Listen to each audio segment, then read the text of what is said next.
Literally I enjoy the movie. It's an family entertainer.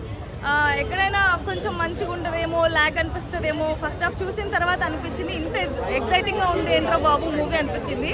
ఎక్కడ lags లేవు, పర్ఫెక్ట్గా movie first to end చాలా బాగా కంప్లీట్ చేశారు. అండ్ ఎండింగ్ సీన్ అయితే నెక్స్ట్ లెవెల్.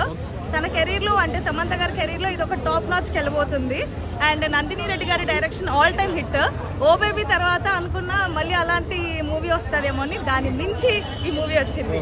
మూవీ ఓవరాల్ గా చాలా బాగుందండి. ఓవరాల్ గా 10/10 ఇచ్చేస్తాను రేటింగ్. డైరెక్షన్ కానీ, స్క్రీన్ ప్లే కానీ, మ్యూజిక్ కానీ, ప్రతి ఒక్కరి పర్ఫార్మెన్స్ ఈ మూవీకి చాలా పెద్ద ప్లస్ అని చెప్పొచ్చు. సమంత గారి యాక్షన్ సీక్వెన్స్ ఎట్లా అనిపించింది? సమంత గారు అట్లా ఇన్నోసెంట్ గా, అట్లా యాక్షన్ పరంగా రెండు ఎక్కడ తగ్గకుండా చేశారు. అంటే ఎమోషన్ వైజ్ వచ్చినప్పుడు ఎమోషనల్ గా ఫ్యామిలీ ఎంటర్టైన్మెంట్ కదా ఇది. అండ్ యాక్షన్ సీక్వెన్సెస్ లో అయితే ఇంకా నెక్స్ట్ లెవెల్ చించేశారు అంతే. ఇంకా థ్యాంక్ యూ. ఫైట్ సీన్స్ చాలా బాగున్నాయండి. సమంత గారి ఫైటింగ్ అసలు ఎక్స్పెక్ట్ చేయలేదు అట్లా మనం. చాలా బాగుంది. శారీలో ఫైటింగ్ చాలా కొత్తగా అనిపించింది. ఏ క్వాలిటీస్ లేకపోయినా ఇంటికి మహాలక్ష్మిలా ఉండొచ్చు ఏ కోడలైనా అని చెప్పి చాలా బాగా తీశారండి అసలు.